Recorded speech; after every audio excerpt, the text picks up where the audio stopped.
सरिया कवरवा केकरा संग जेबे देबा घरवा गे जान हे गे जान के किन तो गेरुआ रंग सरिया कवरवा केकरा संग जेबे देबा घरवा गे जान केकरा संग जेबे देबा घरवा गे जान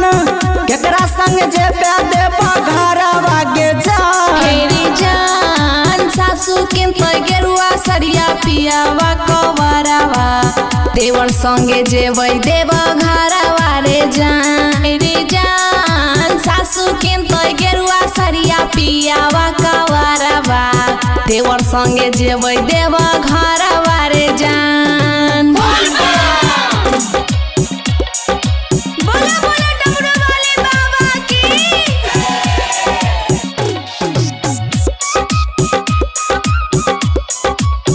Recording by RR Music. हे गे जान सुइया पहाड़ बर कठिन डगरिया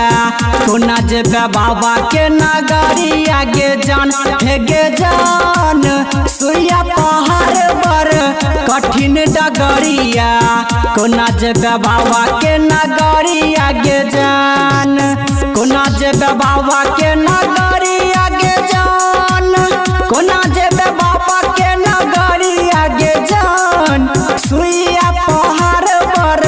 कठिन डगरिया कोना जेबे बाबा के नगरिया गे जान हेरे जान अरजी लागे बै नजर फेरतै त्रिपुरारिया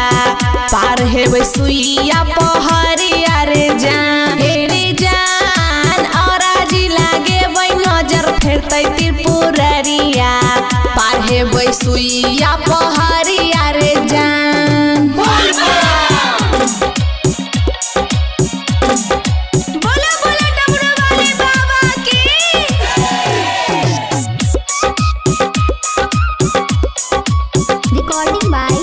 RR Music. हे गे जान कहे छो जितेंद्र राजा राइटर तोरा सुना केला मोर सपनवा गे जान हे गे जान कहे छो जितेंद्र राजा राइटर तोरा सुना केला मोर सपनवा गे जान सुना केला मोर सपनवा गे जान सुना केला मोर सपनवा गे जान हे गे जान कहे छो जितेंद्र राजा राइटर तोरा सुना केला मोर सपनवा गे जान हेरे जान जलावा चढ़ैबै भोले बाबा के मनैबै बाबा से मंगबै लालाना मारे जान बाबा से मंगबै